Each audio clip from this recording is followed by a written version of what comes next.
Welcome to the Franchise Woman podcast, where passion and purpose collide, profits are made, and relationships are forged. I'm Rebecca Monet, CEO and Chief Scientist at Zoracle Profiles, along with my co-host, community advocate, speaker, author, and entrepreneur, Tracy Kawa. Our special guest today is Christine Kelly. After graduating from Ashton University in 1993 with a degree in international business and modern languages, Christine joined J.P. Morgan.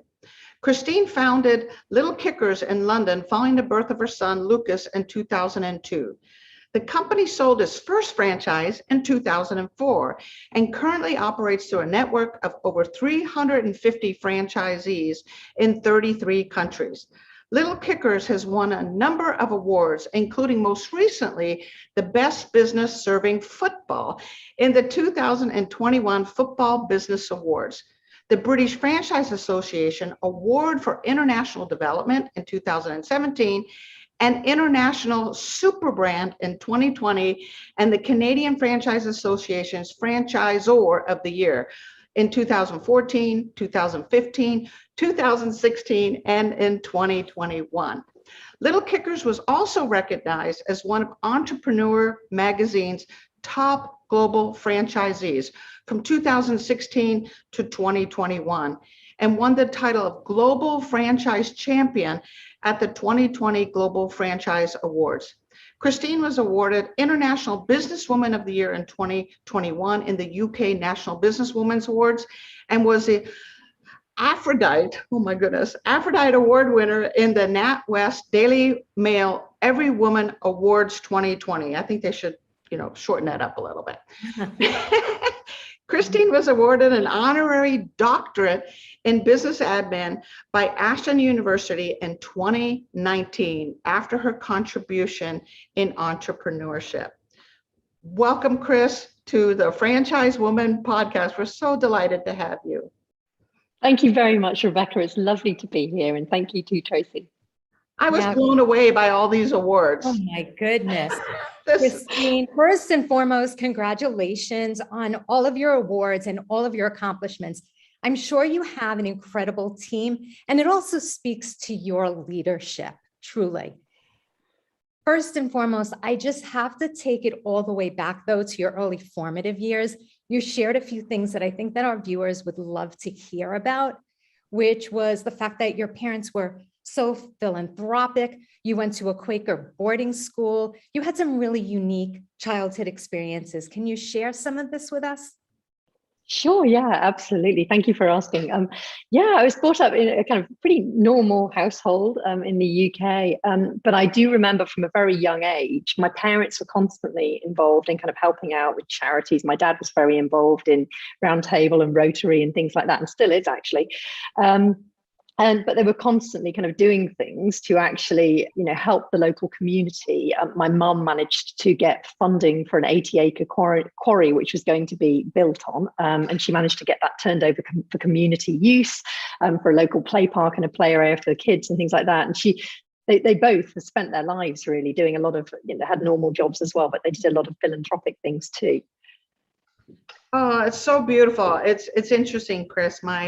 My parents were missionaries, so I can relate to this parenting style of wanting to make a difference, wanting to, in some way have an influence on the community and this heart. And it sounds like your parents modeled that for you, because we're going to talk a little bit here in a bit about Little Kickers and how Little Kickers is still doing a lot of that.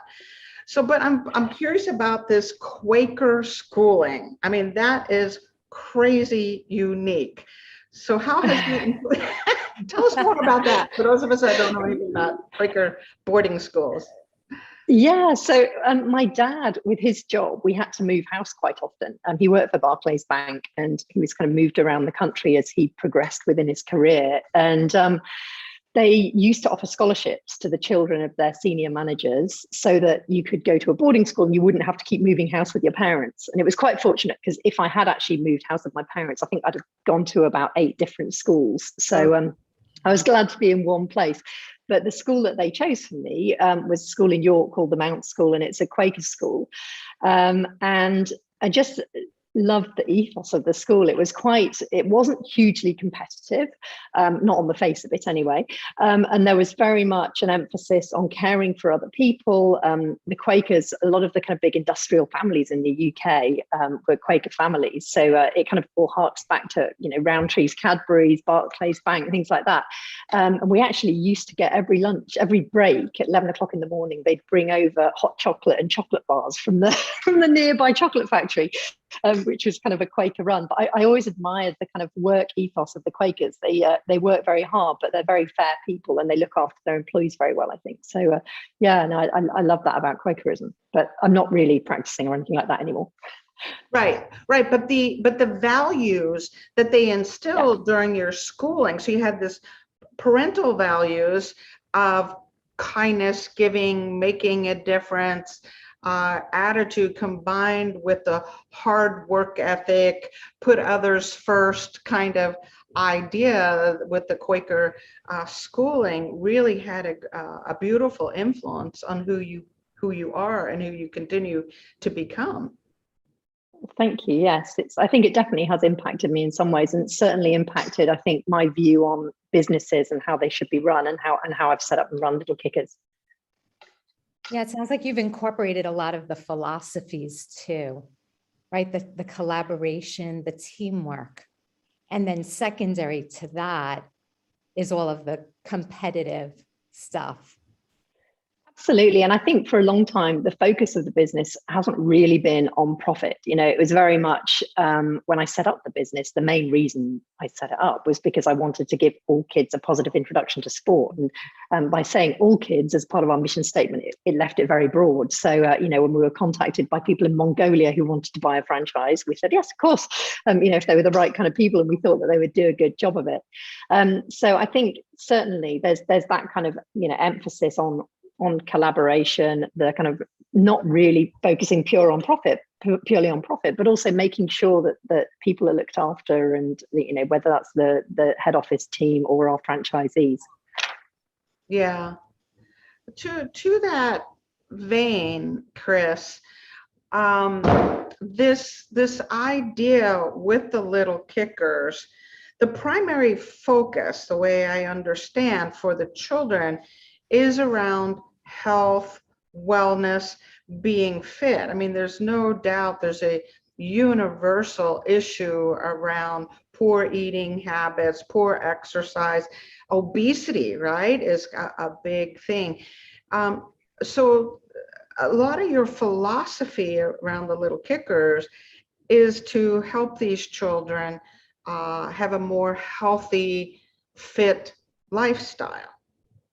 Yeah, absolutely. I mean, when I first set it up, the objective was never to kind of create, sporting superstars. And I think because it was set up in the UK, the culture there is such that it's much more accepted to not have that much competition in sport. Whereas I noticed, having lived in North America for 11 years, it's a very different focus. And from quite a young age, kids are encouraged to specialize, and that's their sport, and they only do that sport from, sometimes under 10 years of age. That's not at all what Little Kickers is about. The idea was really to get as many kids as we could involved in sport, give them this fun, positive introduction, and instill in them a love of exercise. Because I think numerous studies have shown that if kids at a young age get this passion for sport and for exercise, then they'll continue with it throughout the rest of their lives. And that was quite important to us.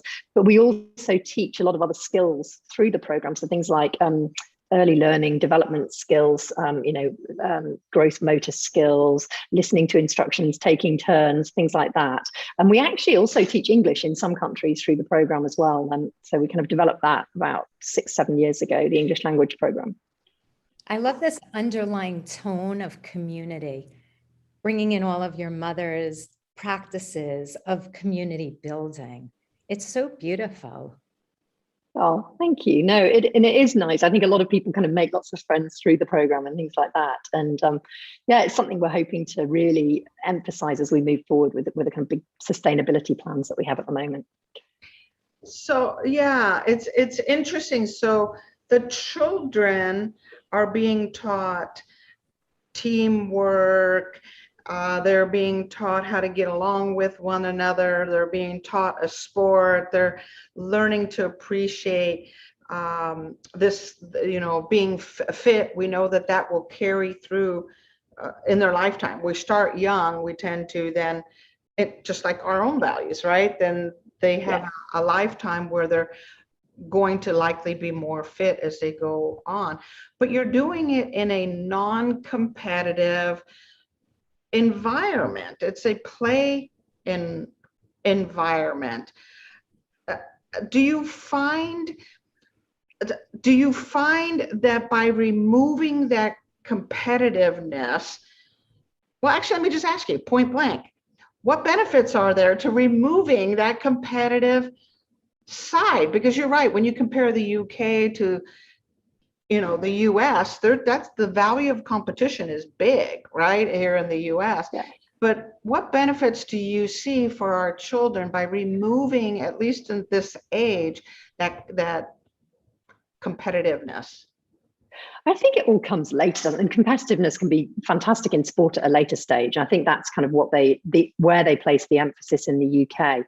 But having said that, children come to our class, they're 18 months old. A lot of them can barely even follow instructions. So kind of trying to get them to be competitive at that age is a complete non-starter. But I think it's important for kids of that age to have this positive introduction where they're all given a chance. And I remember when I was first thinking about setting up the program, my son Lucas was 2 at the time, and I took him along to the only class I could find that did anything similar to this was for 6-year-olds, and in London. And I took him along to that, and it was just like a pack of wolves chasing after a ball. And it was the same 2 kids who probably looked like they were maybe 7 or 8 years old. They were the only ones who ever got the ball and ever kind of had any real experience playing with it. And that's not at all what we're about. We do a lot of focus on individual ball skills and things like that. And certainly as the kids get older, so in our oldest age group, which is 5th birthday to just under 8th birthday, the children there, we do things like mini matches and things like that. So we do introduce the concept of gameplay and things, but really the program is not meant to be about competition. It's meant to be about just getting kids fit and healthy and having fun and getting them into the mindset that actually sport's a really fun thing to do and that they'll want to carry on doing it, hopefully. Yeah, competition is more of an I focus, right? Focusing internally on oneself. Whereas it sounds like the way you've positioned Little Kickers is you're helping the children to really develop this you-centric version, this others-centric version. How do you see that playing throughout the theme of Little Kickers and the franchise itself? Yeah, that's an interesting one, because with the franchisees, we always went to great pains to not really pit them against each other and try and make them compete against each other. Obviously, in a business, you've got to have some competitivity because it's part of doing business. But one way that we kind of manage it is we use the EOS program, the Entrepreneurial Operating Program, which is part of Traction. We introduced that a few years ago. And as part of that, our franchisee support team will every quarter chat to the franchisees and say, right, obviously we have targets built into the franchise agreements we have with you, performance targets. But what do you think? Do you think you can do this? Do you think you can exceed the targets? What do you think for the next quarter? What are your goals? And then they check in with them on a regular basis to see if they're achieving those goals. And if they're not, find out why they're not and what we can do to help them achieve them. And I think that's the way we handle it from a head office level, which is obviously, not everybody is super competitive, but still as a business, we've got to keep growing because it's not fair on the other franchisees if you have some people sitting around doing nothing and everyone else is trying really hard. So yeah, that's the way we approach it. I like the EOS system. I really like it. Not only does it keep us accountable, and have some very clearly defined goals, but our skill level increases by going after that. Kind of the same with soccer, right? By making a commitment, and our skill continues to get better. And at some point we become more competitive. But in the meantime, we're increasing our skills and we're building team. etc. So Absolutely. I think with EOS, the thing that from an entrepreneur's point of view that's been most valuable, I've found, is the fact that it really encourages you to identify what your niche is, what your business's niche is, and what you're really good at, and to discard everything else and just focus on that one thing. Because for years we got distracted with like, oh, should we do a little hockey players program? Should we do a little basketball players program?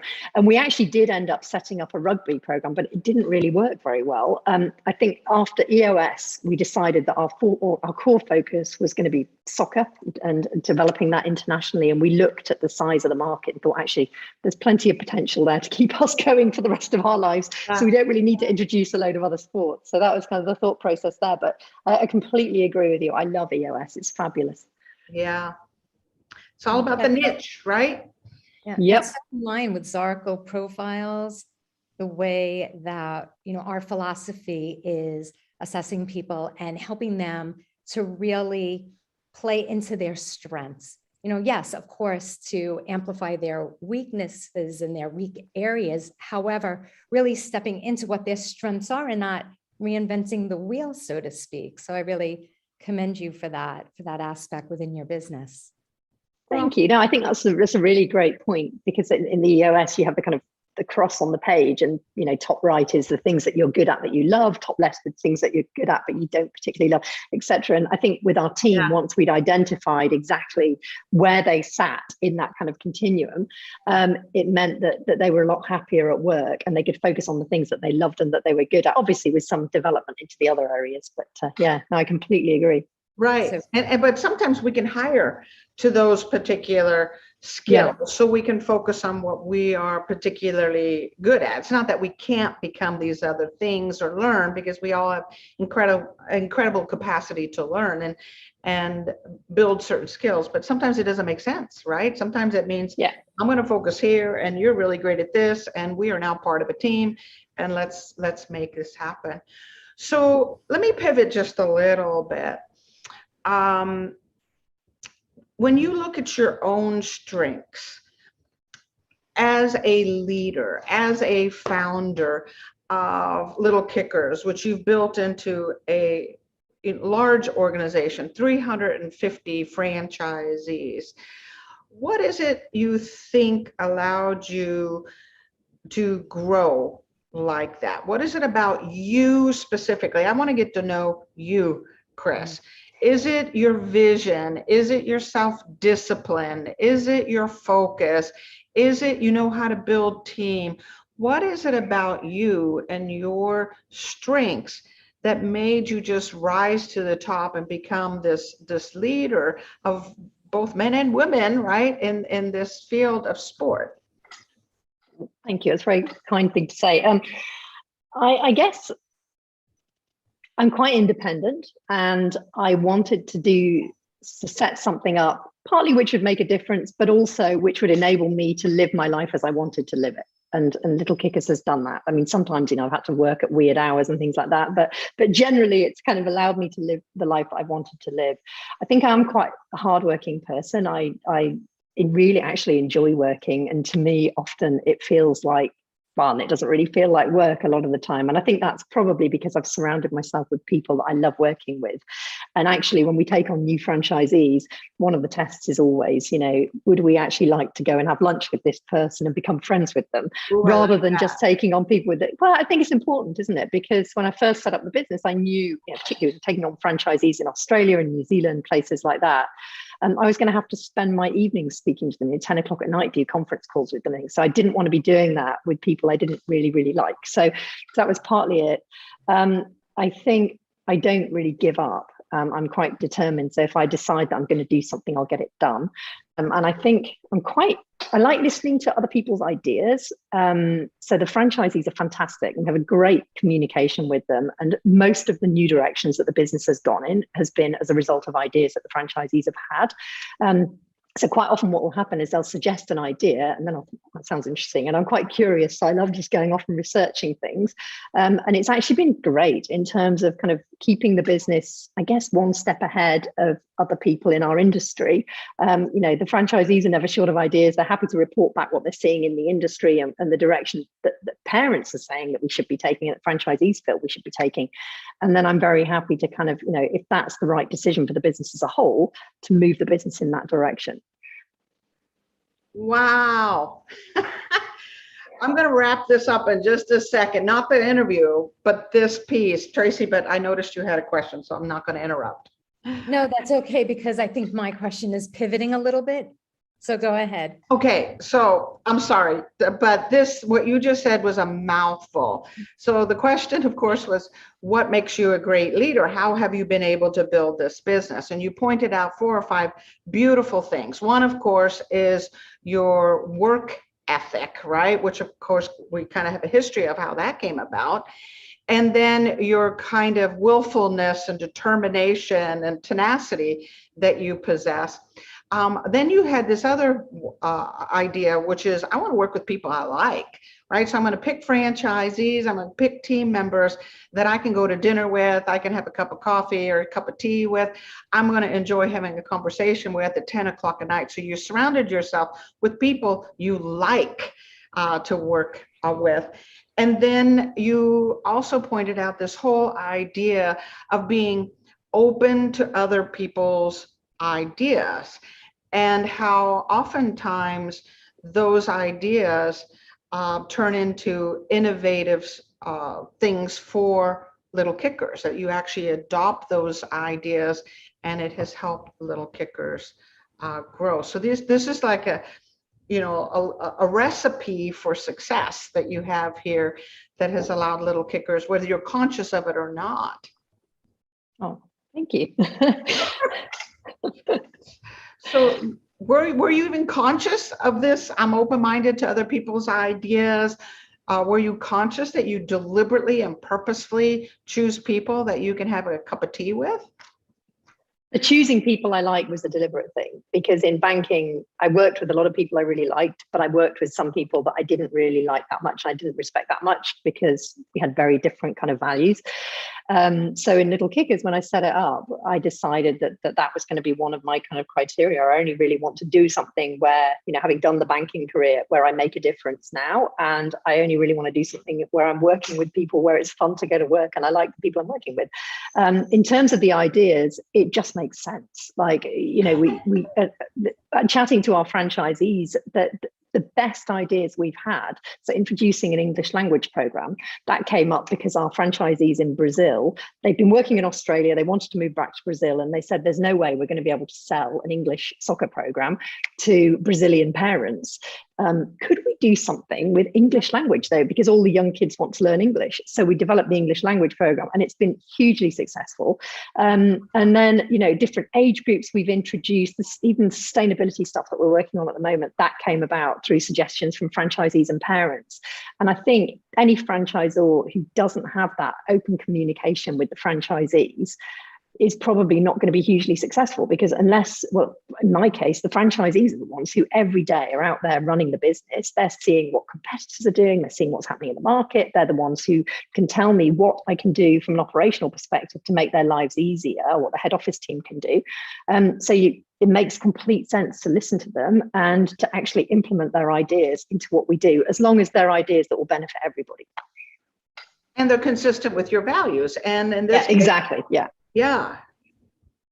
Exactly. I love the compatibility component, right? Because when we're choosing the people that we like, what does like really mean? Like, not just the people that make us laugh or the people who we like their ideas, but there's also a component of like, which is compatibility, it's values. It's not necessarily that you have the same opinion that I have, but it's that you see life through the same set of values, or a similar set, or even a complementary set of values. And I think that's what's so important. That to me is like the gem within. Yes. That when you find people that you can work with, and obviously that's what Rebecca's studied for the past 30 years, but it's that compatibility component, which really is so important to be baked into franchise And that is what makes the most successful franchises successful.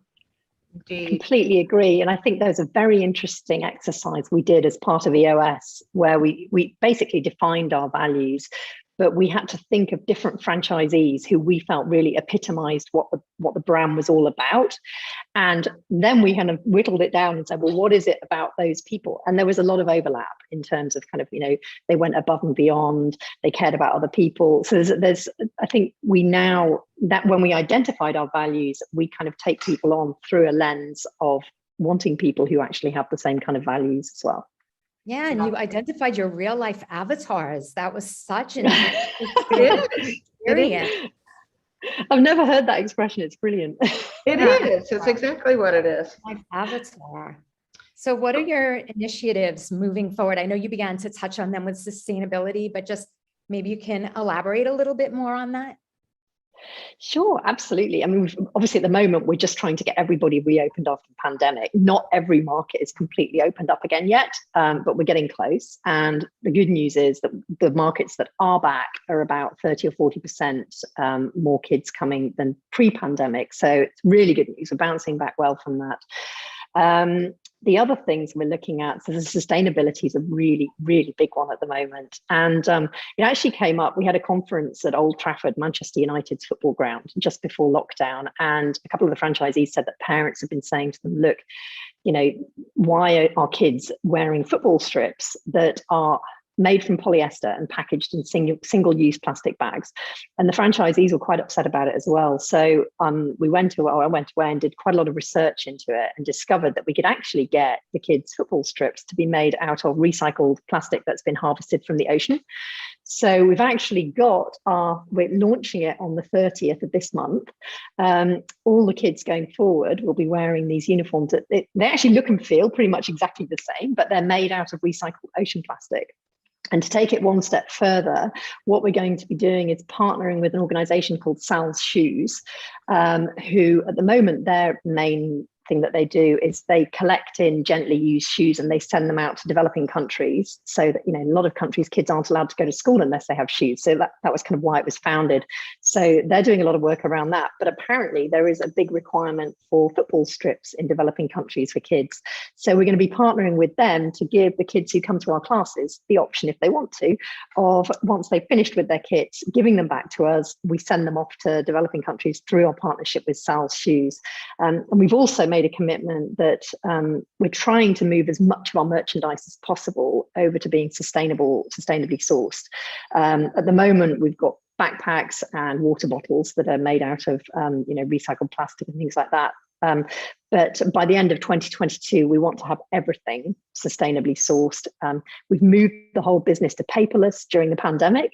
And yeah, it's I think our next big focus really is sustainability, because when I look at the kids who come to our classes, age 18 months to 8, they are the cohort who are going to be most affected by climate change. And so really, now it's been pointed out to us that this is a really important thing. We have, I think, a bit of a duty to make sure that we do our absolute best to try and minimize the carbon footprint that we have as an organization. Agreed. What a wonderful way to educate them through actually the doingness. So you're teaching this side of being charitable by being able to give their shoes to others, and then you're also teaching them how to be responsible and create a sustainable environment by not using paper, by using recycled products for their uniforms. It's a wonderful way to teach responsibility and charity all at the same time. Yeah, no, thank you. Well, last week we kind of kicked off the sustainability, and I think we're probably late compared to some of the professional sports teams and things who are doing an amazing job with it. But we signed up to the UN's Climate Action Framework for Sport. And basically through that, we've committed to 5 actions that we will be integrating into our business going forward. And I think the main one for us really is the education aspect, because I think that's where we probably can add the most value. Yeah, so that's kind of the big thing that's on the go at the moment is the sustainability. All right, we're kind of winding up our hour, but I have one last question before we ask you, how people can get hold of you, and that has to do with women. women seem to be attracted to Little Kickers. It's a sports franchise, and for some reason that seems a little counterintuitive, but half of your franchisees are women. So what is it that's attracting them to Little Kickers? That's a really good question, because it is counterintuitive. Normally, football, soccer is very much a male-dominated sport. But I think because I set the franchises business up myself, and obviously being female and an ex-career woman, our first few franchisees were all ex-career women who'd had fantastic careers, project managers from big banks, lawyers, accountants, things like that. And I think they recognized that through our business model, they would be able to set up a business that actually would challenge them, would reward them, but while they actually had the time to spend bringing up their children and focusing on their life as well as their business. So I think the fact that the first few franchisees were female kind of set the tone a little bit for the business. And then we actually had a lot of partners coming on, so like husband and wife teams, where they would be working together. But yeah, we are probably about 50% female, 50% male at the franchisee level. We probably have more female coaches, actually, I would say, than male, but that's anecdotal. I'm just saying based on what I've seen. Unfortunately, when it comes to the kids coming to the classes, actually North America is a bit strange, because there we have 40% of the kids who are coming are female, but the UK, we only have 13%, which is really low for a country that's so passionate about football. Yeah. So we're trying to change that with all of our marketing materials, trying to really get the message across that actually football's a fantastic sport for girls.